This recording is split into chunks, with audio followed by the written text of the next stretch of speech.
बाबा जी और हुजूर जी की प्यारी साध संगत जी, सभी को प्यार भरी राधा स्वामी जी।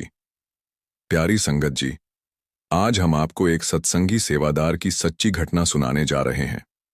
यह घटना उस व्यक्ति के बारे में है जिसने न केवल परमार्थ से रिश्ता तोड़ लिया, बल्कि अपने परिवार को भी सेवा और सत्संग से दूर कर दिया। साध संगत जी, हमें हमेशा इस बात का ध्यान रखना चाहिए कि जब कोई सेवा पर जाना चाहे तो उसे कभी मना ना करें। अगर हम किसी को सेवा पर जाने से रोकते हैं तो इसका असर सीधे सीधे हम पर पड़ता है। हमें क्या क्या भुगतना पड़ सकता है, जब आप यह सुनेंगे तो आपके होश उड़ जाएंगे। गुरु घर की सेवा यूं ही किसी को नहीं दी जाती।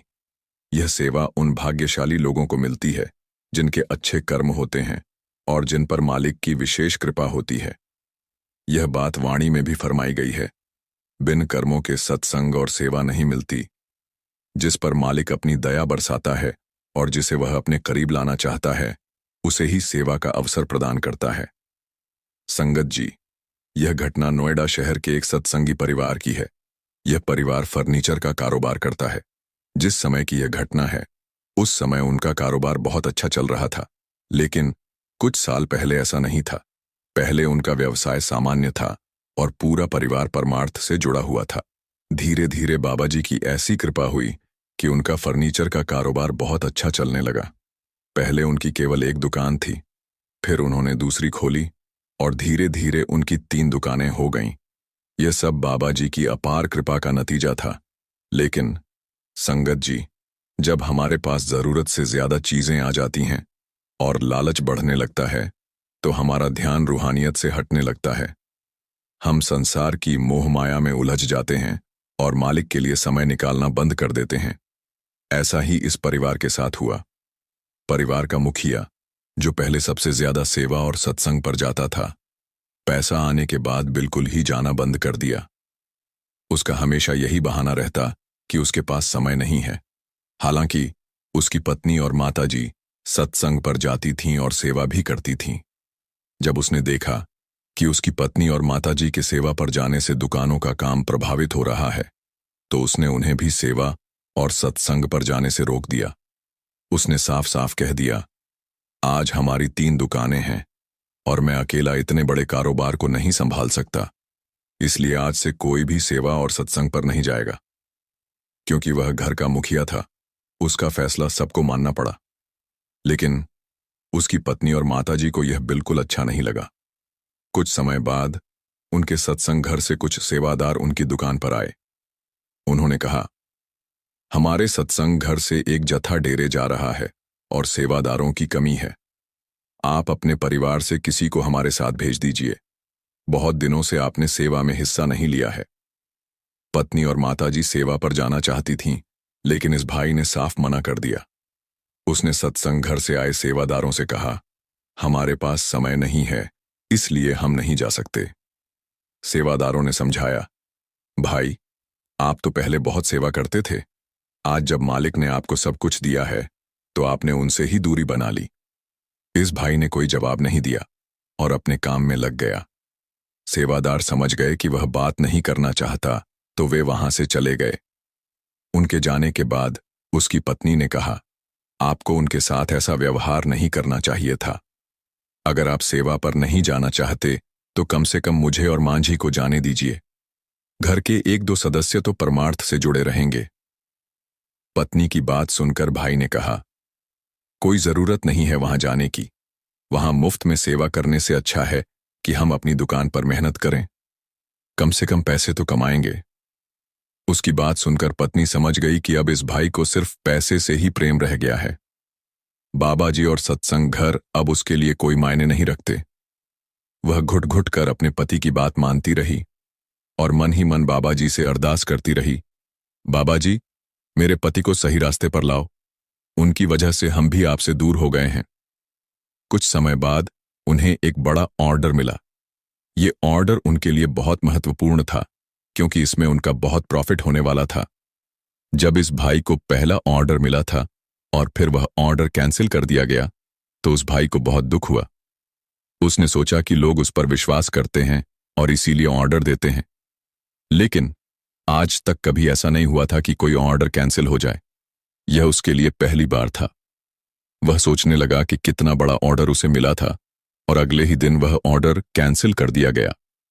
जब यह बात उसकी पत्नी को पता चली तो वह अपने पति के पास बैठ गई और उसे समझाने लगी, शायद ये बाबा जी का कोई इशारा हो, अभी भी समय है, भजन, सिमरन और सेवा पर जाना शुरू कर दो। लेकिन इस भाई के मन में अब केवल माया का प्रेम था। उसने कहा, साध संगत जी, इस बार इस भाई को 2 करोड़ रुपए का एक बड़ा ऑर्डर मिला। ये ऑर्डर एक बड़ी कंपनी ने दिया था। ऑर्डर पाकर यह भाई बहुत खुश हुआ और अपनी पत्नी से कहने लगा, देखो कितना बड़ा ऑर्डर मिला है। आज तक हमने इतने पैसे एक साथ कभी नहीं कमाए होंगे। कंपनी ने इस भाई को 5 लाख एडवांस दे दिए और बाकी के पैसे ऑर्डर पूरा होने पर देने को कहा।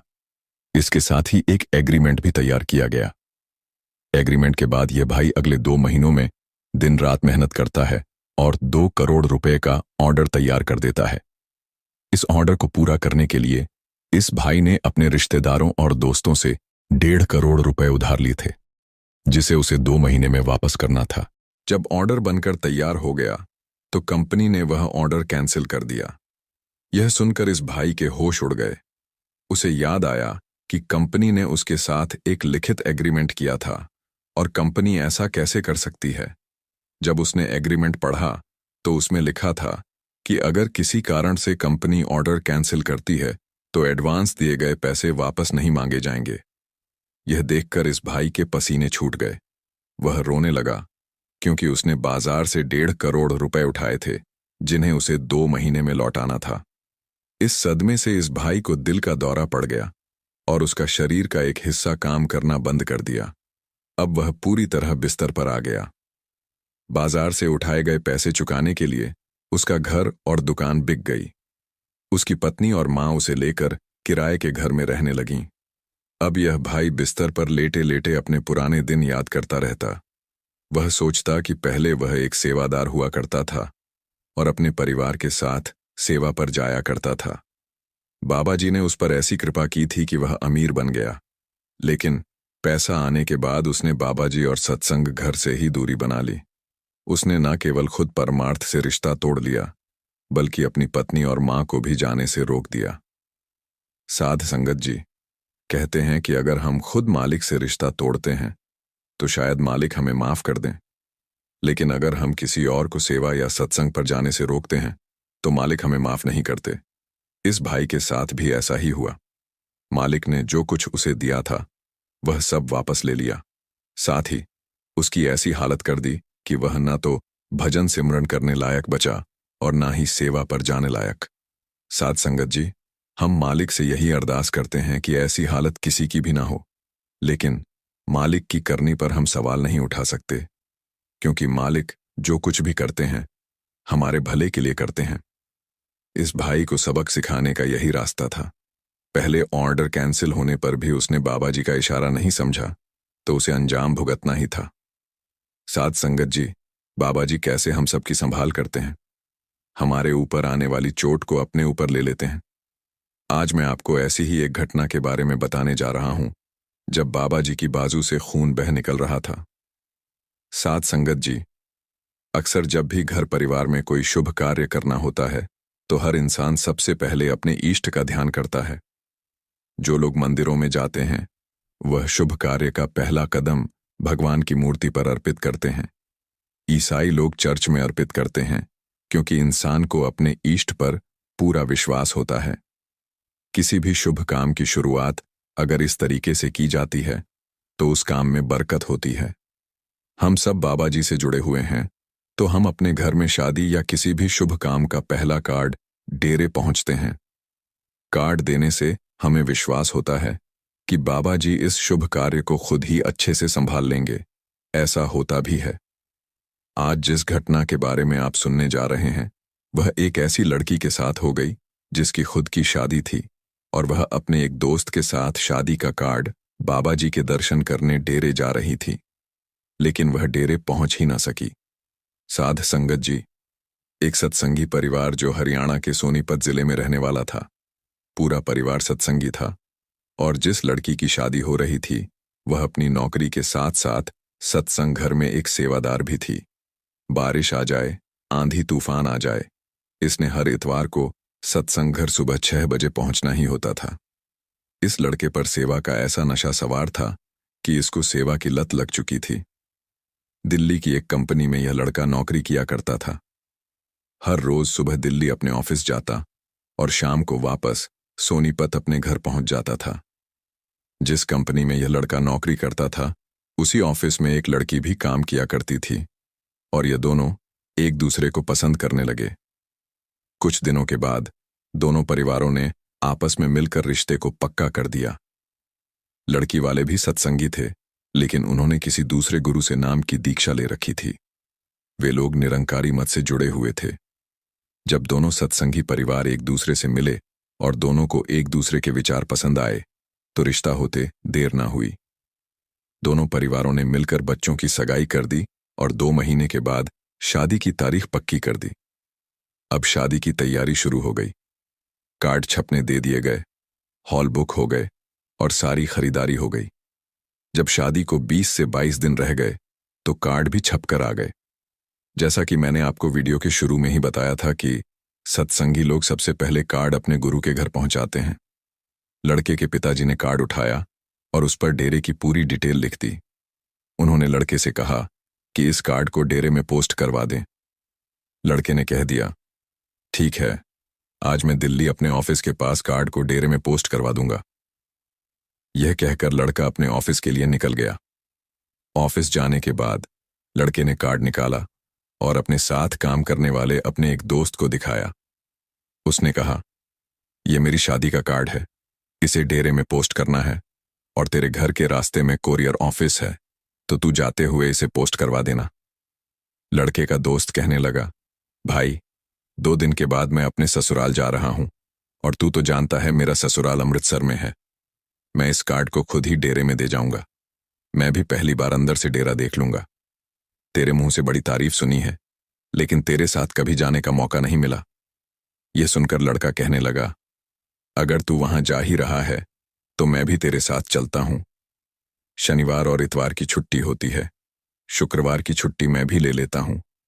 तू मेरे साथ डेरे चलना और अगर रुकना चाहे तो रुक जाना, नहीं तो आगे अमृतसर चले जाना और इतवार को वापसी में मुझे डेरे से पिक कर लेना। दोनों ने साथ जाने की योजना बनाई और शुक्रवार को सुबह सुबह कार में निकल पड़े। दोनों दोस्त आपस में बात करते और कार में म्यूजिक सुनते जा रहे थे। लगभग 2 घंटे के बाद कुरुक्षेत्र के पास लड़के का दोस्त जो कार चला रहा था, उसका बैलेंस बिगड़ गया और कार का एक्सीडेंट हो गया। कार एक ट्रक के नीचे घुस गई और उसकी छत पूरी तरह डैमेज हो गई। आसपास भीड़ इकट्ठी हो गई। लोगों ने किसी तरह दोनों को बाहर निकाला। जब एक्सीडेंट हुआ था तो भीड़ का कहना था कि कार में जो भी बैठा होगा अब उसकी बॉडी ही निकलेगी, लेकिन जब लोगों ने दोनों को बाहर निकाला तो यह दोनों ठीक ठाक थे। थोड़ी बहुत चोट जरूर लगी थी, लेकिन वह इतनी घातक नहीं थी कि किसी की जान चली जाए। अस्पताल जाने के बाद डॉक्टरों ने फर्स्ट एड दिया। पुलिस ने लड़के के घर फोन कर दिया। एक्सीडेंट की खबर सुनकर लड़के के माता पिता घबरा गए, लेकिन पुलिस ने बताया कि सिर्फ कार का नुकसान हुआ है और दोनों लड़के सही सलामत हैं। माता पिता तुरंत वहां पहुंचे और अपने बच्चों को सुरक्षित देखकर उनकी जान में जान आई। बाद में उन्होंने एक्सीडेंट का वीडियो देखा और बाबा जी का शुक्रिया अदा किया कि इतना बड़ा एक्सीडेंट होने के बाद भी दोनों बच्चे एकदम ठीक ठाक हैं। हालांकि लड़के ने उस समय अपने माता पिता से जो कुछ साझा किया वह सुनकर सभी हैरान रह गए। लड़के ने बताया, जब एक्सीडेंट हुआ तो हमारी कार एक बड़े ट्रक के नीचे घुस गई थी। मैंने अपनी आंखों से देखा था कि एक बहुत ही मजबूत बाजू हमारे सिरों के ऊपर थी। कार की छत पूरी तरह पिचकने के बाद भी हमारे सिर पर खरोंच तक नहीं आई, लेकिन मैंने देखा कि उस बाजू से खून बह रहा था। मैं उस चेहरा नहीं देख सका क्योंकि एक्सीडेंट के दौरान हमने खुद को बचाने के लिए झुककर सिर नीचे कर लिया था। पर एक बात साफ दिखी कि किसी ने अपनी बाजू हमारे ऊपर रखी थी और उसी ने हमें सुरक्षित रखा। जब लोगों ने हमें बाहर निकाला तो मैंने कार के अंदर झांक कर कई बार देखा, लेकिन वहां कोई नहीं था। उस समय मुझे समझ में आ गया कि वह किसी और की नहीं, बाबा जी की बाजू थी। बाबा जी ने हमारे ऊपर आने वाली हर चोट को अपनी बाजू पर ले लिया। यह सुनकर लड़के के माता पिता की आंखों से आंसू बहने लगे। दूसरे लड़के की उलझन और उत्तर, जो दूसरा लड़का था वह सत्संगी नहीं था। जब उसने यह सब सुना तो उसे समझ नहीं आया और वह बेचैनी में था। वह सोचने लगा, यह सब कैसे संभव है, ऐसा तो नहीं हो सकता। लेकिन जल्द ही उसके प्रश्न का उत्तर भी मिल गया। उस दिन सभी लोग सोनीपत लौट आए। घर पहुंचने पर इस लड़के के पिताजी बहुत घबराए हुए थे, क्योंकि यह लड़का पहले भी 3-4 बार छोटे मोटे एक्सीडेंट का शिकार हो चुका था। अब इतने बड़े एक्सीडेंट के बाद उनका चिंतित होना स्वाभाविक था। लड़के के पिताजी और उसका परिवार कुंडली और ज्योतिष में विश्वास रखते थे। उन्होंने एक सिद्ध ब्राह्मण से लड़के की कुंडली दिखाने का निर्णय लिया। ब्राह्मण ने जब कुंडली पढ़ी तो जो कुछ उसने बताया उसने लड़के के पिताजी को हैरान कर दिया। ब्राह्मण ने कहा, आपके बेटे की कुंडली में अकाल मृत्यु लिखी हुई थी, लेकिन उस दिन उसके साथ यात्रा कर रहा व्यक्ति किसी अद्भुत शक्ति से जुड़ा हुआ था। उसी शक्ति की वजह से आपके बेटे का जीवन बच गया। उस दिन काल ने आपके बेटे को अपना शिकार बनाने का पूरा प्रबंध कर लिया था, लेकिन उस शक्ति ने उसे बचा लिया। यह सब कुछ मैं कुंडली पढ़कर ही बोल रहा हूं। जब इस बात के बारे में लड़के के दोस्त को पता चला तो वह बहुत ही हैरान रह गया। एक्सीडेंट वाले दिन वह बाजू वाली बात को समझ नहीं पा रहा था, लेकिन आज उसे सब कुछ समझ आ गया कि वह बात बिल्कुल सच थी कि किसी की बाजू ने हमारी उस दिन रक्षा की थी। उस दिन के बाद से लड़के के दोस्त का रुझान भी सत्संग की तरफ होने लगा, क्योंकि इतना बड़ा चमत्कार उसके खुद के साथ हो चुका था। साध संगत जी, ये कोई पहला या आखिरी चमत्कार नहीं है जो सत्संगियों के साथ हुआ है। ऐसे ही एक छोटी सी घटना के बारे में हम आपको बताते हैं। सेवादारों से भरी बस हिमाचल में पहाड़ी से गिर गई थी, लेकिन बाबा जी ने एक भी सेवादार को खरोंच तक नहीं आने दी। उस दिन बस का जो ड्राइवर था वह बहुत तेज और गलत तरीके से पहाड़ों की सड़क पर बस चला रहा था। अंदर बैठे सेवादारों ने बहुत बार ड्राइवर को रोका, लेकिन वह फिर भी नहीं माना और कुछ देर बाद उसका बैलेंस बिगड़ गया और बस एक खाई में जाकर फंस गई। बस का अगला हिस्सा एक बड़े पत्थर के सहारे टिका हुआ था और बस लटक गई थी। जब सेवादार डर गए और बस के अंदर चीख पुकार मच गई तो सबने बस में बाबा जी को देखा। बाबा जी सबको कह रहे थे कि घबराना नहीं है और सब अपनी आंखें बंद कर लो। जब सभी सेवादारों ने आंखें बंद कर लीं तो बाबा जी ने एक एक सेवादार की बाजू पकड़कर उन्हें बस से बाहर निकाला। जब सभी सेवादार बाहर आ गए तो सब बस की तरफ देखने लगे, लेकिन बहुत देर तक देखने के बाद भी बाबा जी उन्हें फिर दोबारा दिखाई नहीं दिए। साध संगत जी, बाबा जी तो अपना काम करके वहां से जा चुके थे। साध संगत जी, बाबा जी अपनी संगत और सेवादारों की संभाल करने जरूर आते हैं। इसीलिए हमें मुसीबत में घबराना नहीं चाहिए और विश्वास बनाकर आगे बढ़ना चाहिए। साध संगत जी, अक्सर हम अपने आसपास ऐसे बहुत से लोगों को देखते हैं जो स्वभाव से बहुत अच्छे प्रतीत होते हैं, यानी कि सबकी मदद करते हैं और सबसे अच्छा व्यवहार रखते हैं। लेकिन इसके साथ हमने यह भी देखा है कि ऐसे लोग जो स्वभाव से अच्छे होते हैं, दूसरों की मदद करते हैं, वे दुखी भी ज्यादा रहते हैं, और जो लोग स्वार्थी होते हैं वे फलते फूलते रहते हैं। ऐसे में परमात्मा की सत्ता पर प्रश्न उठाना स्वाभाविक है। लेकिन अगर यह सत्य है तो हमें कौन सा मार्ग अपनाना चाहिए? क्या हमें भी दूसरों जैसा बन जाना चाहिए? कई लोग मानते हैं कि अच्छे लोग जीवन में बहुत दुखी रहते हैं, लेकिन इसके पीछे का सत्य क्या है? यदि हम इसके पीछे का सत्य नहीं जानेंगे, नहीं पहचानेंगे, तो कहीं ना कहीं हमारा अवचेतन मन भी बुराई की ओर झुक सकता है। इसीलिए अपने मन में ऐसे विचार पनपने से पहले इस बात की पूरी सच्चाई जान लें, ताकि भविष्य में आपको अपने अच्छे होने पर पश्चाताप न हो और दुख न हो। आज मैं आपको एक ऐसी कथा सुनाने जा रहा हूं जिसमें आपको 5 ऐसे तरीके मिलेंगे जिनके माध्यम से आप अच्छे कर्म भी कर पाएंगे और दुखी भी नहीं होंगे। एक गांव में आनंद नाम का एक युवक रहता था। उसका भरा पूरा परिवार था।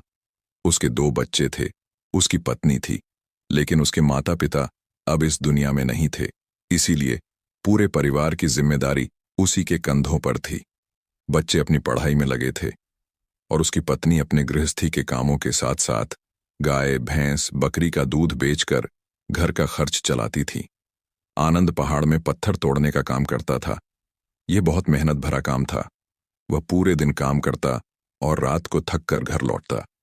लेकिन इतनी मेहनत करने के बाद भी यदि गांव का कोई आदमी मदद के लिए बुलाता तो आनंद कभी इनकार नहीं करता था। उसके जीवन का एक ही सिद्धांत था, यदि मैं दूसरों की मदद करूंगा तो परमात्मा मेरा साथ देंगे और मेरे साथ कुछ बुरा नहीं होगा। आनंद इस सिद्धांत पर पूरी कड़ाई से अमल करता था। वह इस पर इतना विश्वास करता था कि अगर कोई बाहर का आदमी भी उससे मदद मांग ले तो वह अपने घर का काम भी अधूरा छोड़कर उसकी मदद करने पहुंच जाता था। लेकिन उसकी इस आदत से उसकी पत्नी बहुत परेशान रहती थी। वह अक्सर आनंद को समझाने की कोशिश करती थी, सबसे पहले अपने काम पर ध्यान दो, अपने परिवार को देखो। हमारे 2 बच्चे हैं और फिर भी तुम दूसरों के कामों में लगे रहते हो। पहले अपने घर को तो संभालो। जब यह बातें आनंद के कानों में पड़ती तो उसके दिल में एक कांटा चुभने जैसा महसूस होता और उन दोनों के बीच झगड़ा शुरू हो जाता। उनके झगड़े का सबसे बड़ा कारण यही था। न तो आनंद अपने आप को बदल पाया और न ही उसकी पत्नी ने उसे समझाना बंद किया। इसी वजह से उनके घर में अक्सर कलह होता रहता था। गांव वाले आनंद के स्वभाव को जानते थे और वे जानबूझकर अपने आसान कामों के लिए भी उसे बुला लेते थे ताकि उन्हें कम मेहनत करनी पड़े। कहने का अर्थ है कि गांव वाले आनंद की शालीनता का फायदा उठाते थे और पीठ पीछे उसका मजाक उड़ाते थे, उसे मूर्ख समझते थे। एक दिन आनंद की पत्नी बहुत बीमार पड़ गई। आनंद ने अपनी तरफ से जो भी सेवा हो सकती थी वह सब अपनी पत्नी के लिए किया। उसने गांव के वैद्य को बुलाकर उसकी जांच करवाई, लेकिन यह रोग वैद्य की समझ से बाहर था। इसलिए उसने कहा, तुम अपनी पत्नी को नगर में किसी बड़े वैद्य को दिखाओ, तभी उसकी जान बच सकती है। जल्दी से जल्दी नगर जाने का इंतजाम करो, वरना तुम्हारी पत्नी के प्राण संकट में हैं। यह सुनकर आनंद के पैरों तले जमीन खिसक गई। उसने कभी सोचा भी नहीं था कि उसकी पत्नी की जान पर बन आएगी, लेकिन उसकी पत्नी की हालत इतनी खराब थी कि नगर पहुंचने के लिए उसे घोड़ा गाड़ी की जरूरत थी। संयोग से उसके पड़ोसी के पास घोड़ा गाड़ी थी। आनंद के मन में विचार आया कि वह धन से गाड़ी मांग सकता है। उसने सोचा, मैं धन के किसी काम को नहीं टालता तो वह भी मेरे काम को कभी मना नहीं करेगा। वह धन के पास गया और उसे घोड़ा गाड़ी मांगी, लेकिन धन ने यह कहकर मना कर दिया कि उसके घोड़े बीमार हैं और वे शायद बच भी न पाएं। लेकिन जैसे ही आनंद लौट रहा था, उसने देखा कि धन का एक सेवक घोड़े को बाहर ला रहा है और गाड़ी में जोत रहा है। जब उसने पूछा तो उसने बताया कि धन ने गाड़ी उसे किराए पर दी है। यह सुनकर आनंद का दिल टूट गया। उसने सपने में भी नहीं सोचा था कि उसका सबसे अच्छा मित्र उसकी मदद से इनकार कर देगा। आखिरकार आनंद गांव के एक सेठ के पास जाकर कुछ धन उधार लेकर घोड़ा गाड़ी मंगवाता है और अपनी पत्नी को नगर के वैद्य के पास ले जाता है। इस घटना ने उसे एक महत्वपूर्ण सबक सिखाया कि किसी की मदद करते वक्त उसकी नीयत और आपकी प्राथमिकताएं समझना जरूरी है, ताकि आप अच्छे कर्म करते हुए भी दुखी न रहें। जब उसकी पत्नी का इलाज चल रहा था तो आनंद यही सोच रहा था कि एक वह दिन था जब धन मिल रात वैद्य जी के पास उसके लिए बैठा रहा था, उसकी देख रेख की थी, उसकी सेवा की थी। आनंद ने इतने दिनों तक धन की देखभाल की थी। कैसा दुर्भाग्य है यह, जिसके लिए मैंने इतना कुछ किया। उसने मुझे घोड़ा गाड़ी देने से मना कर दिया, और वह भी तब जब मेरी पत्नी जिंदगी और मौत से जूझ रही थी। कुछ देर बाद वैद्य बाहर आकर आनंद को एक बहुत बुरी खबर देता है। वह आनंद को बताता है कि उसकी पत्नी को कर्क रोग हो गया है और उसका कोई भी इलाज नहीं है। उसके पास अब कुछ समय ही शेष बचा है। यह सुनकर आनंद दुखी होकर वहीं जमीन पर बैठ गया। उसकी पूरी दुनिया उजाड़ने वाली थी और उसे कोई रास्ता नजर नहीं आ रहा था। कुछ समय बाद उसकी पत्नी चल बसी और अब दोनों बच्चों की जिम्मेदारी उसके कंधों पर आ गई थी। लेकिन यहां पर आनंद के सारे सिद्धांत टूट चुके थे। उसके सारे भ्रम खत्म हो चुके थे। अब उसके दिमाग में एक ही बात थी कि अच्छे कर्म करने से परमात्मा साथ नहीं देते, बल्कि बुरे लोग फलते फूलते हैं, और इसका सबसे बड़ा गवाह मैं स्वयं हूं। ये विचार अक्सर उसके दिमाग में चलते रहते थे, और इसी वजह से उसका मन धीरे धीरे संसार से विरक्त हो गया। एक दिन ऐसा भी आया जब वह अपने बच्चों को अपने रिश्तेदारों के पास छोड़कर इस संसार को त्याग कर एक सन्यासी बनने के लिए घर से निकल पड़ा। उसने गांव में किसी को कुछ नहीं बताया और ना ही किसी को पता चला कि आनंद अचानक कहाँ गायब हो गया। सन्यास की दीक्षा लेने के लिए वह एक संत के पास पहुंचता है। संत उस समय ध्यान में बैठे हुए थे। ध्यान से बाहर आने के बाद वह बड़े ध्यान से आनंद के चेहरे को देखते हैं और उससे सन्यासी बनने का कारण पूछते हैं। इस पर आनंद उन्हें अपनी पूरी आपबीती सुना देता है और कहता है, हे महात्मा, इस दुनिया से मुझे कुछ भी हासिल नहीं हुआ। मेरा मन इस दुनिया से विरक्त हो चुका है। जब अपने दोस्तों ने ही मेरा साथ नहीं दिया तो इस दुनिया में रहने का क्या मतलब। इसी वजह से मैं सन्यासी बनना चाहता हूं। ये सुनने के बाद संत ने उपदेश देना शुरू किया। उन्होंने कहा, याद रखना बेटा, जीवन से विरक्त होकर सन्यासी बनना तुम्हें परम सुख तक कभी नहीं पहुंचा सकता, परम आनंद तक नहीं ले जा सकता। तुम संसार से अपने मन पर एक बोझ लेकर विरक्त हुए हो। तुम दुनिया से परमात्मा की खोज करने के लिए विरक्त नहीं हुए हो। इस भ्रम में कभी मत रहना। तुम संसार से विरक्त हुए हो क्योंकि संसार ने तुम्हें धोखा दिया है, ऐसा तुम्हें लगता है। इसी कारण से तुम परमात्मा पर कभी विश्वास नहीं कर पाओगे और ना ही उन पर अपनी पूर्ण आस्था बना पाओगे। इसीलिए सन्यासी होने का भी तुम पूरा लाभ नहीं उठा पाओगे। सन्यासी होने का लाभ तब मिलता है जब हमारी प्रभु परमेश्वर और परमात्मा में पूर्ण आस्था बन जाती है। मैं तुमसे पूछता हूं, क्या तुम्हारी आस्था परमात्मा में है? यह सुनकर आनंद कहता है, हे महात्मा, मैं तो दुनिया देख कर आया हूं कि जो बुरे कर्म करता है वह फलता फूलता है और जो अच्छा काम करता है उसे परमात्मा दुख ही देता है। इसीलिए मैं परमात्मा पर अपनी पूर्ण आस्था कैसे बना सकता हूं? यह सुनकर संत ने कहा, यही तो मैं तुम्हें समझाना चाहता हूं।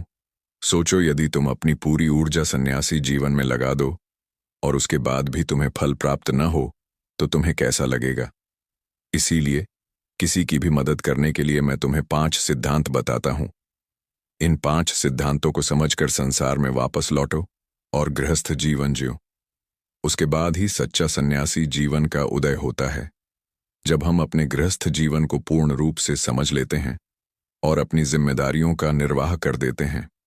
यह कहकर संत ने कहना शुरू किया, जब भी तुम किसी की सहायता करो तो उसमें सबसे पहला सिद्धांत यह है कि किसी की मदद करते वक्त कभी भी उससे कोई उम्मीद मत रखना। ये मत सोचना कि आज मैंने उसकी सहायता की है तो कल वह भी मेरी सहायता करेगा। अगर तुम ऐसा सोचोगे तो तुम्हें जीवन में दुखों का सामना करना ही पड़ेगा, क्योंकि एक नहीं तो दूसरा या दूसरा नहीं तो तीसरा कोई ना कोई तुम्हारी उम्मीद जरूर तोड़ेगा। वास्तव में वह मदद या सहायता नहीं होती, बल्कि हमारे लालच का ही एक रूप होती है। हम निर्भरता से नहीं बल्कि बदले की भावना से मदद करते हैं। हम यह सोचकर सहायता करते हैं कि इसका लाभ हमें भविष्य में मिलेगा, और यही लालच हमें अक्सर उन लोगों की मदद करने पर विवश करता है जो किसी न किसी रूप में धनवान होते हैं, क्योंकि हमें लगता है कि कल यह व्यक्ति हमें धन के रूप में मदद कर सकता है। इसीलिए उस व्यक्ति को वास्तविक मदद की आवश्यकता हो सकती है। वह गरीब हो सकता है, लेकिन हमारा मन अपने लालच के वशीभूत होकर उसकी सहायता नहीं करता। इसलिए किसी की मदद और सहायता करने के अपने विचार को विस्तार दो। केवल एक प्रकार के वर्ग के लिए अपनी सहायता या अपनी मदद पेश मत करना। वह सबके लिए समान होनी चाहिए। जरा सोचो, एक तरफ तुम्हारा मित्र है जिसके पास धन संपत्ति है और दूसरी तरफ कोई गरीब औरत है जो भूखी बैठी हुई है। दूसरी बात जो ध्यान में रखने की है वह यह है कि सहायता करते वक्त हमारा लालच कभी भी उसके साथ नहीं जुड़ना चाहिए। अक्सर जब हम किसी की मदद करते हैं तो हमारा लालच और हमारा स्वार्थ उससे जुड़ा होता है। हम अपनी भविष्य की योजना बनाकर उस व्यक्ति की मदद करते हैं। हम सोचते हैं, अगर मैं इसका यह कम करूंगा तो भविष्य में यह व्यक्ति मेरा वह काम पूरा कर देगा, और यह सहायता, वह मदद बिल्कुल भी परमात्मा के द्वार को नहीं खटखटाती, क्योंकि वह लालच है। जाहिर है, आप अपने आप को धोखा देने के लिए अपने लालच को एक सहायता का रूप दे रहे हैं। तीसरी बात जो ध्यान रखना की है वह यह है कि अपने सामर्थ्य के हिसाब से दूसरों की मदद करो। कभी भी एक गृहस्थ व्यक्ति को किसी की इतनी सहायता नहीं करनी चाहिए जिससे कि उसका परिवार और उसके बच्चे कष्ट में जीवन बिताए।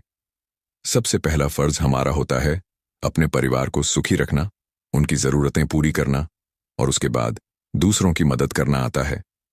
लेकिन कुछ लोग दूसरों की मदद पहले करते हैं और अपने परिवार को कम तवज्जो देते हैं, जिससे परिवार में लड़ाई झगड़े पनपते रहते हैं। हम यह सब अपने आसपास समाज में देखते रहते हैं।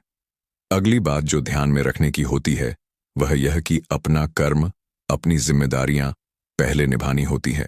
हम अपना कर्म, अपना काम छोड़कर पहले दूसरों की मदद करने के लिए चले जाते हैं, और जब दूसरा बदले में हमारी मदद नहीं करता तो हमारा दिल दुखी हो जाता है। हम सोचते हैं मैंने तो अपना काम छोड़कर उस व्यक्ति की मदद की थी और वह मेरी मदद ही नहीं कर रहा है। इसीलिए अपना कर्म सर्वोपरि है, क्योंकि इसी कार्य को करने के लिए इस दुनिया में हमारा जन्म हुआ है। और सबसे आखिर में जो बात समझने की है वह यह है कि परमात्मा की मर्जी से ही सब कुछ होता है। हमारा कर्तव्य है अपने कर्म को करते जाना। करनी धरनी तो ऊपर वाले के हाथ में है, इसीलिए जो कुछ भी होता है उसे ऊपर वाले पर छोड़ दो। अगर तुम्हें कोई धोखा भी देता है तो यह समझकर चलो कि वह सब ऊपर वाले की मर्जी से ही हो रहा है। यह मानकर चलो कि मैं करता नहीं हूं, मैं तो केवल एक माध्यम हूं, करवाने वाला तो वही है, उसके सामने किसकी मर्जी चलती है। जब यह आस्था और यह विश्वास हमारे मन में पनपने लगता है तो हमारी सारी शिकायतें दूर हो जाती हैं, क्योंकि इस दुनिया में जो भी होता है अच्छे के लिए होता है। जो भी हो रहा है अच्छे के लिए हो रहा है, और जो भी होगा अच्छा ही होगा। चाहे हमारी बुद्धि आज इस सिद्धांत को ना समझ पाए, लेकिन जीवन में कभी ना कभी किसी न किसी मोड़ पर आपको जरूर यह एहसास होगा कि जो हुआ था वह अच्छे के लिए ही हुआ था। इसीलिए सारी शिकायतें दूर कर दो और बस अपना कर्म करते जाओ। अपने गृहस्थ जीवन को पूरी तरह जियो, और उसके बाद ही सन्यासी जीवन की नींव बनती है। इसके बाद संत ने आनंद से कहा, वापस अपने गांव लौट जाओ, अपने बच्चों को वापस लेकर आओ और उनका पालन पोषण करो। अपने बच्चों के लिए एक अच्छा जीवन बनाओ, दूसरी शादी कर लो और उन्हें अच्छे से बड़ा करो। यह सुनकर आनंद अपने बच्चों के साथ अपने गांव में वापस लौट आता है। गांव में किसी को यह खबर नहीं थी कि आनंद कहाँ गया था और वह क्या ज्ञान लेकर वापस लौटा है। लेकिन अगले दिन सुबह सुबह गांव वालों ने आनंद के चेहरे पर एक अलग ही चमक, एक अलग ही आभा देखी। अगर अकेलापन है तो उसे एक वरदान समझो, क्योंकि परमात्मा ने तुम्हें खुद में सुधार लाने का अधिक समय दे दिया। किसी गांव में एक बहुत ही ज्ञानी पंडित रहता था। एक दिन वह अपने बचपन के दोस्त से मिलने के लिए दूसरे गांव जा रहा था। उसका वह दोस्त बचपन से ही गूंगा और एक पैर से अपाहिज था। उसे पंडित के गांव से उसके दोस्त का घर काफी दूर था और वहां जाने के लिए बीच में कई छोटे छोटे गांव पड़ते थे। पंडित रास्ते में मस्त चला जा रहा था। चलते चलते उसकी मुलाकात एक व्यक्ति से होती है। जो भी पंडित के साथ चलने लगता है उसे आदमी को देखकर पंडित बहुत खुश हो जाता है। उसने सोचा, चलो अच्छा हुआ, साथ साथ चलने से सफर आसानी से कट जाएगा। बात की शुरुआत करने के लिए उस पंडित ने उस व्यक्ति से उसका नाम पूछा। उसने अपना नाम धर्मराज बताया। पंडित को यह नाम कुछ अजीब सा लगा, लेकिन उसने नाम के बारे में कुछ और पूछना उचित नहीं समझा। दोनों धीरे धीरे साथ चलने लगे। तभी रास्ते में एक गांव आता है। गांव के प्रवेश द्वार पर आते ही धर्मराज ने पंडित से कहा, तुम आगे चलो, मुझे इस गांव में एक काम है, मैं तुमसे मिलता हूं। पंडित ने कहा, ठीक है। वह आगे रास्ते में चल देता है। कुछ देर बाद उस गांव में खबर फैली कि एक व्यक्ति को सांड ने अपनी सींग में फंसाकर मार दिया है। जैसे ही सांड ने उस व्यक्ति को मारा, ठीक कुछ ही देर में धर्मराज पंडित के पास आ गया। फिर दोनों चलना शुरू कर देते हैं और चलते चलते एक दूसरे गांव के द्वार पर पहुंच जाते हैं। उसे गांव के बाहर एक बड़ा और विशाल मंदिर था। वहां आराम करने की सुविधा भी अच्छी थी। पंडित के दोस्त का घर अभी वहां से बहुत दूर था और रात भी होने वाली थी। पंडित ने धर्मराज से कहा, रात होने वाली है, पूरे दिन चलते चलते थक भी चुके हैं और भूख भी लग रही है। यहां भोजन करके यहीं पर हम विश्राम कर लेते हैं, फिर सुबह के समय फिर चलेंगे। पंडित ने कहा, ठीक है। वह आगे रास्ते में चल देता है। कुछ देर बाद उस गांव में खबर फैली कि एक व्यक्ति को सांड ने अपनी सींग में फंसाकर मार दिया है। जैसे ही सांड ने उस व्यक्ति को मारा, ठीक कुछ ही देर में धर्मराज पंडित के पास आ गया। फिर दोनों चलना शुरू कर देते हैं और चलते चलते एक दूसरे गांव के द्वार पर पहुंच जाते हैं। उसे गांव के बाहर एक बड़ा और विशाल मंदिर था। वहां आराम करने की सुविधा भी अच्छी थी। पंडित ने धर्मराज से कहा, रात होने वाली है, पूरे दिन चलते चलते थक भी चुके हैं और भूख भी लग रही है। आराम से आगे की यात्रा जारी करेंगे। धर्मराज ने कहा, ठीक है, मुझे इस गांव में किसी को जरूरी सामान देने जाना है। तुम भोजन करके आराम करो, मैं बाद में आकर भोजन कर लूंगा। इतना कहकर वह वहां से चला जाता है। उसके जाते ही कुछ ही देर बाद वहां से धुआं उठता हुआ दिखाई देता है और देखते ही देखते पूरे गांव में आग लग जाती है। पंडित ने हैरानी से सोचा कि यह धर्मराज जहां भी जाता है वहां कोई ना कोई अनहोनी जरूर हो जाती है। कुछ तो गड़बड़ है इस व्यक्ति ने, लेकिन पंडित ने रात में धर्मराज से कुछ भी पूछना उचित नहीं समझा। सुबह होते ही दोनों फिर से अपनी यात्रा शुरू कर देते हैं। कुछ देर चलने के बाद रास्ते में फिर से एक गांव आता है। धर्मराज ने फिर पंडित से कहा, आप आगे चलिए, मुझे इस गांव में अपने मित्र से मिलने जाना है। मैं अपने दोस्त से मिलकर आगे रास्ते में मिलूंगा। धर्मराज वहां से चला गया, लेकिन पंडित इस बार आगे नहीं गया और वहीं खड़ा होकर धर्मराज को देखता रहा कि वह कहां जा रहा है और क्या कर रहा है। तभी थोड़ी देर बाद लोगों की आवाजें सुनाई देने लगी कि एक व्यक्ति को सांप ने काट लिया है और उसकी मृत्यु हो गई है। ठीक उसी समय धर्मराज फिर पंडित के पास पहुंच गया। इस बार पंडित से रहा नहीं गया और उसने धर्मराज से पूछ ही लिया कि तुम जिस भी गांव में जाते हो वहां कोई ना कोई अनहोनी जरूर हो जाती है। क्या तुम मुझे बता सकते हो कि ऐसा क्यों हो रहा है? धर्मराज ने कहा, पंडित जी, आप तो मुझे बहुत ज्ञानी मालूम पड़े थे, इसीलिए मैं आपके साथ चलने लगा था, क्योंकि ज्ञानियों का साथ बहुत अच्छा होता है। परंतु आप अभी तक समझ नहीं पाए कि मैं कौन हूं। पंडित ने कहा, मैं समझ गया हूं, लेकिन मुझे कुछ शंका है। यदि आप ही अपना परिचय दे दें तो मेरे लिए आसानी होगी। तब धर्मराज ने जवाब दिया, मैं यमदूत हूं और यमराज की आज्ञा से उन लोगों के प्राण हरता हूं जिनकी उम्र पूरी हो चुकी है। हालांकि पंडित को पहले से ही इस बात की आशंका थी, फिर भी धर्मराज के मुंह से यह बातें सुनकर वह घबरा गया। लेकिन हिम्मत करके उसने पूछा, अगर तुम सच में यमदूत हो तो मुझे बताओ, अगली मृत्यु किसकी है? धर्मराज ने जवाब दिया, अगली मृत्यु तुम्हारे उसी मित्र की है जिसे तुम मिलने जा रहे हो, और उसकी मृत्यु का कारण भी तुम ही बनोगे। यह बात सुनकर पंडित सहम गया और सोच में पड़ गया कि अगर सच में यह धर्मराज यमदूत हुआ तो उसकी बात भी सच होगी और उसके कारण मेरे बचपन के सबसे अच्छे मित्र की मृत्यु हो जाएगी। तो सबसे अच्छा तो यही होगा कि मैं अपने मित्र से मिलने ही ना जाऊं। कम से कम मैं उसकी मृत्यु का कारण तो नहीं बनूंगा। धर्मराज ने मुस्कुराते हुए कहा, तुम जो सोच रहे हो वह सब मुझे पता है, मगर तुम्हारे अपने मित्र से मिलने न जाने से नियति नहीं बदल जाएगी। तुम्हारे मित्र की मृत्यु तो निश्चित है और वह अगले कुछ ही पलों में घटित होने वाली है। महाकाल के मुंह से ऐसी बातें सुनकर पंडित को झटका लगा, क्योंकि महाकाल ने पंडित के मन की बात पढ़ ली थी, जो कि एक सामान्य व्यक्ति के लिए संभव नहीं है। पंडित को विश्वास हो गया कि यह धर्मराज सचमुच में यमदूत ही है। जब पंडित को यह पूर्ण विश्वास हो गया कि धर्मराज यमदूत हैं, तो वह घबरा गया। वह अपने मित्र की मृत्यु का कारण नहीं बनना चाहता था, इसलिए वह पलटकर अपने गांव की तरफ वापस जाने लगा। लेकिन जैसे ही पंडित वापस जाने के लिए मुड़ा, उसने देखा कि उसका मित्र तेजी से उसकी तरफ चला आ रहा है, जो पंडित को देखकर अत्यंत प्रसन्न दिखाई पड़ रहा था। अपने मित्र के आने की गति को देखकर पंडित को ऐसा लगा कि जैसे उसका मित्र काफी देर से उसका ही पीछा कर रहा है। लेकिन वह बचपन से ही गूंगा था और एक पैर से लंगड़ा भी था, इसलिए ना तो वह पंडित को आवाज देकर रोक पाया था और ना ही उस तक पहुंच पा रहा था। जैसे ही वह पंडित के पास पहुंचा, अचानक ही जमीन पर गिर पड़ा और उसकी मृत्यु हो गई। पंडित हक्का बक्का होकर धर्मराज की ओर देखने लगा, जैसे वह पूछना चाह रहा हो कि आखिर क्या हुआ। धर्मराज पंडित के मन में उठ रहे प्रश्नों को समझ गया और बोला, तुम्हारे मित्र ने पिछले गांव में ही तुम्हें देख लिया था और मैं वहीं से ही तुम्हारा पीछा कर रहा था, लेकिन गूंगा और लंगड़ा होने के कारण वह तुम तक नहीं पहुंच पाया। उसने अपनी पूरी ताकत लगाकर तुम तक पहुंचने का प्रयास किया, लेकिन बुढ़ापे में बचपन जैसी ताकत नहीं होती, इसलिए हार्ट अटैक होने के कारण उसकी मृत्यु हो गई, क्योंकि वह तुमसे मिलने के लिए अपनी सीमाओं को तोड़कर तुम्हारे पीछे भाग रहा था। इसलिए अपने मित्र की मृत्यु का कारण भी तुम ही कहलाओगे। अब पंडित को पूर्ण विश्वास हो गया था कि धर्मराज एक यमदूत है और उसका कार्य जीवों के प्राण हरण है। लेकिन पंडित एक ज्ञानी व्यक्ति था। वह यह भी जानता था कि मृत्यु पर किसी का वश नहीं है, सबको एक ना एक दिन मरना ही है। यही सोचकर उसने अपने आप को संभाल लिया। लेकिन अचानक ही पंडित के मन में अपनी मृत्यु के बारे में जानने की इच्छा हुई, इसलिए उसने धर्मराज से पूछा, जब मृत्यु मेरे दोस्त की होनी थी तो तुम शुरू से ही मेरे साथ क्यों चल रहे थे?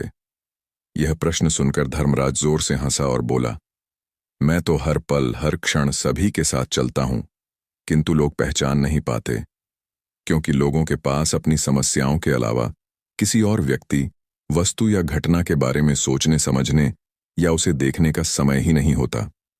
पंडित ने कहा, तो क्या तुम यह बता सकते हो कि मेरी मृत्यु कब, कहां और कैसे होगी? महाकाल ने कहा, हालांकि किसी भी सामान्य जीव के लिए अपनी मृत्यु के बारे में जानना ठीक नहीं है, क्योंकि कोई भी जीव हो वह अपनी मृत्यु के बारे में जानकर बहुत दुखी हो जाता है। हालांकि तुम ज्ञानी व्यक्ति मालूम पड़ते हो और तुमने जिस तरीके से अपने मित्र की मृत्यु को सहन कर लिया है, उसे देखकर लगता है कि तुम अपनी मृत्यु के बारे में जानकर भी दुखी नहीं होगे। तो तुम्हारी मृत्यु आज से ठीक 6 महीने बाद आज ही के दिन किसी दूसरे राज्य में फांसी लगने से होगी। और सबसे हैरानी की बात तो यह होगी कि तुम स्वयं ही खुशी से उस फांसी को स्वीकार कर लोगे। इतना कहकर धर्मराज वहां से चला गया, क्योंकि अब धर्मराज के पास पंडित के साथ चलते रहने का कोई कारण न था। इसके बाद पंडित ने अपने मित्र के शरीर का अंतिम संस्कार किया और यथाशक्ति उसके क्रियाकर्म करके अपने गांव वापस आ गया। लेकिन कोई व्यक्ति कितना भी ज्ञानी क्यों ना हो, अपनी मृत्यु के बारे में जानकर दुखी तो होता ही है और मृत्यु से बचने का कोई ना कोई उपाय भी खोजता है। तो पंडित ने भी वही किया। पंडित विद्वान था, इसलिए उसकी पहचान उस राज्य के राजा तक थी। पंडित ने सोचा कि राजा के पास तो कई सारे ज्ञानी मंत्री हैं, वे मेरी मृत्यु से संबंधित समस्या का कोई ना कोई समाधान निकाल ही लेंगे। पंडित यही सब सोचते हुए राज दरबार में पहुंच गया और राजा से सारी घटना के बारे में बताया। राजा ने अपने मंत्रियों को सारी समस्या बताई और उनसे सलाह मांगी। अंत में सभी ने विचार विमर्श करके कहा, अगर पंडित की बात सही है तो उसकी मृत्यु भी 6 महीने बाद ही होगी, लेकिन मृत्यु तो तब होगी जब वह किसी दूसरे राज्य में जाएगा। यदि वह किसी दूसरे राज्य में जाए ही ना तो मृत्यु ही नहीं होगी। मंत्रियों की यह सलाह राजा को भी सही लगी। इसके बाद पंडित के रहने की सारी व्यवस्था महल में ही कर दी गई और राजा के आदेश के बिना उस पंडित से किसी को भी नहीं मिलने दिया गया। हालांकि पंडित कहीं भी आ जा सकता था ताकि उसे यह न लगे कि वह राजा की कैद में है, लेकिन पंडित डर के मारे स्वयं ही कहीं आता जाता नहीं था। धीरे धीरे महीने बीत गए और पंडित की मृत्यु का समय नजदीक आने लगा। अंततः वह दिन भी आ गया जिस दिन पंडित की मृत्यु होनी थी। जिस दिन पंडित की मृत्यु होनी थी उसकी एक रात पहले पंडित डर के मारे जल्दी ही सो गया, ताकि जल्दी से वह रात बीत जाए और अगला दिन आ जाए, ताकि मृत्यु टल सके। लेकिन पंडित को नींद में चलने की बीमारी थी और अपनी इस बीमारी के बारे में वह स्वयं भी नहीं जानता था। तो फिर राजा, मंत्री या किसी वैद्य को इसके बारे में बताने का कोई प्रश्न ही नहीं उठाता। पंडित अपनी मृत्यु को लेकर बहुत चिंतित था। वह पिछले कई दिनों से ठीक से सो भी नहीं पा रहा था और उसकी नींद में चलने की बीमारी भी तभी होती थी जब वह ठीक से सो नहीं पाता था। उस रात भी पंडित को नींद में चलने का दौरा पड़ा। वह उठा और महल से निकलकर अस्तबल में गया, क्योंकि पंडित राजा का खास मेहमान था। इसीलिए किसी भी पहरेदार ने उसे नहीं रोका और ना ही किसी तरह की कोई पूछताछ की। अस्तबल में पहुंचकर वह सबसे तेज चलने वाले घोड़े की पीठ पर सवार होकर नींद में ही अपने राज्य की सीमा से बाहर दूसरे पड़ोसी राज्य में चला गया। इतना ही नहीं, वह दूसरे राज्य के राजा के महल में पहुंच गया। उसे महल के पहरेदार ने भी उसे नहीं रोका और ना ही कोई पूछताछ की। सभी लोग रात्रि के अंतिम प्रहर के कारण गहरी नींद में थे। पंडित सीधा राजा के शयन कक्ष में पहुंचा, जहां राजा और रानी सो रहे थे। वह पंडित वहीं जाकर सो गया। सुबह हुई तो राजा ने पंडित को रानी के बगल में सोया हुआ देखा तो वह बहुत क्रोधित हो गया। राजा ने पंडित को कैद करने का आदेश दे दिया। पंडित गिरफ्तार हो गया, लेकिन वह चकित था। उसे कुछ समझ नहीं आ रहा था कि आखिर वह दूसरे राज्य में और राजा के शयन कक्ष में कैसे पहुंचा, लेकिन वहां उसकी बात सुनने वाला कोई नहीं था। राजा ने पंडित को दरबार में पेश करने का आदेश दिया। कुछ देर बाद पंडित को दरबार में लाया गया। पंडित को देखते ही राजा इतना आग बबूला हो गया कि उसने उसे फांसी पर चढ़ा देने का हुक्म सुना दिया। फांसी की सजा सुनकर पंडित कांप गया, लेकिन फिर भी थोड़ी हिम्मत जुटाकर राजा से बोला, महाराज, मैं नहीं जानता कि मैं राजमहल तक कैसे पहुंचा। मैं यह भी नहीं जानता हूं कि आपके शयन कक्ष तक मैं कैसे आया और आपके महल के किसी पहरेदार या सैनिक ने मुझे रोका क्यों नहीं। लेकिन मैं इतना जरूर जानता हूं कि आज मेरी मृत्यु होनी थी और वह हो भी रही है। राजा को यह बात थोड़ी अजीब लगी। उसने पंडित से पूछा, तुम्हें कैसे पता कि आज तुम्हारी मृत्यु होनी है? राजा के इस प्रश्न के जवाब में पंडित ने पिछले 6 महीनों का सारा वाकया राजा को सुना दिया और कहा, महाराज, मेरा क्या? किसी भी सामान्य व्यक्ति में इतना साहस नहीं कि वह राजा के शयन कक्ष में राजा की उपस्थिति में रानी के साथ सो जाए। राजा को पंडित की बात में थोड़ा तर्क दिखाई पड़ा, परंतु उसने सोचा कि यह मृत्यु से बचने के लिए धर्मराज और उसकी मृत्यु की भविष्यवाणी की कहानी बना रहा है। इसीलिए राजा ने पंडित से कहा, यदि तुम्हारी बात सत्य है और आज यह तुम्हारी मृत्यु का दिन है, जैसा कि यमदूत धर्मराज ने तुमसे कहा था, तो आज तुम्हारी मृत्यु का कारण मैं नहीं बनूंगा। लेकिन यदि तुम्हारी बात झूठी निकली तो निश्चित ही आज तुम्हारी मृत्यु का दिन होगा, क्योंकि जिस राज्य से पंडित आया था उस राज्य का राजा इस राजा का मित्र था। इसलिए इस राजा ने तुरंत अपने कुछ सैनिकों को पड़ोसी राजा के पास भेजकर पंडित की बात की सत्यता का प्रमाण मांगा। भेजे गए सैनिक शाम तक लौटे और उन्होंने राजा को बताया कि महाराज, पंडित जो कुछ भी कह रहा है वह सब सत्य है। पड़ोसी राज्य के राजा ने पिछले 6 महीनों से पंडित के रहने की सारी व्यवस्था अपने ही महल में कर रखी थी। पंडित राजा का खास मेहमान था। कल शाम राजा आखिरी बार पंडित से उसके कक्ष में मिले थे और उसके बाद यह इस राज्य में कैसे पहुंच गया, इसकी जानकारी किसी को भी नहीं है। इसीलिए उस राज्य के राजा के अनुसार पंडित को फांसी की सजा देना ठीक नहीं है। अब राजा के सामने एक विकट स्थिति थी। वह अपने वचन का मान भी रखना चाहता था और निर्दोष पंडित को फांसी देकर उसके प्राण भी नहीं लेना चाहता था। इसी दुविधा में राजा ने अपने सभी मंत्रियों और विद्वानों को दरबार में बुलाया और इस समस्या का समाधान खोजने को कहा। मंत्रियों और विद्वानों ने मिलकर विचार किया और अंततः एक विद्वान ने सुझाव दिया, महाराज, नियति के नियम को बदलना असंभव है। यदि यह पंडित वास्तव में अपने भाग्य को स्वीकार करने के लिए इस राज्य में आया है तो हमें इसे स्वीकार करना होगा। किंतु यह भी हो सकता है कि नियति ने मृत्यु के स्थान और समय की भविष्यवाणी तो कर दी हो, लेकिन उसके कारण को नहीं। हम चाहे तो फांसी का कोई प्रतीकात्मक रूप देकर इसका वचन भी पूरा कर सकते हैं, जिससे इस पंडित की जान भी ना जाए और आपका वचन भी रह जाए। राजा को यह सुझाव पसंद आया। उसने आदेश दिया कि पंडित को प्रतीकात्मक रूप से फांसी का फंदा पहनाया जाए, लेकिन उसकी जान नहीं ली जाएगी।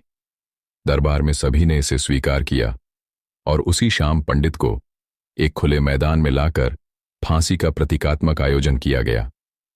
पंडित ने अपने हाथ जोड़कर नियति का सम्मान करते हुए उसे प्रतीकात्मक फांसी को स्वीकार कर लिया। जैसे ही उसे फंदा पहनाया गया, वह मुस्कुराया, क्योंकि अब उसे धर्मराज की बात का गूढ़ अर्थ समझ में आ चुका था। असल में उसकी मृत्यु का कारण उसकी भौतिक मृत्यु नहीं, बल्कि उसके भीतर के अज्ञान का अंत था। उसने अपने भ्रमों को त्याग दिया और नए सिरे से सत्य और नियति को समझ लिया। यह देखकर राजा ने पंडित की विद्वता और विनम्रता की सराहना की और उसे सम्मान सहित विदा किया। पंडित अपने गांव लौट आया और अब वह एक नए दृष्टिकोण और शांति के साथ जीवन जीने लगा। नियत साफ हो और इरादा मजबूत हो तो मंजिल को ढूंढना नहीं पड़ता। फिर इंसान उसी तरफ जाता है जहां उसे मंजिल मिलनी होती है। सामने हो मंजिल तो रास्ता ना मोड़ना। जो भी मन में हो वह सपना मत तोड़ना। कदम कदम पर मिलेगी मुश्किल आपको, बस सितारे छूने के लिए जमीन मत छोड़ना। साथ संगत जी, ये थी हमारी आज की वीडियो। ऐसी ही रूहानी सत्संग साखियां सुनने के लिए चैनल को सब्सक्राइब जरूर करें जी। राधा स्वामी जी।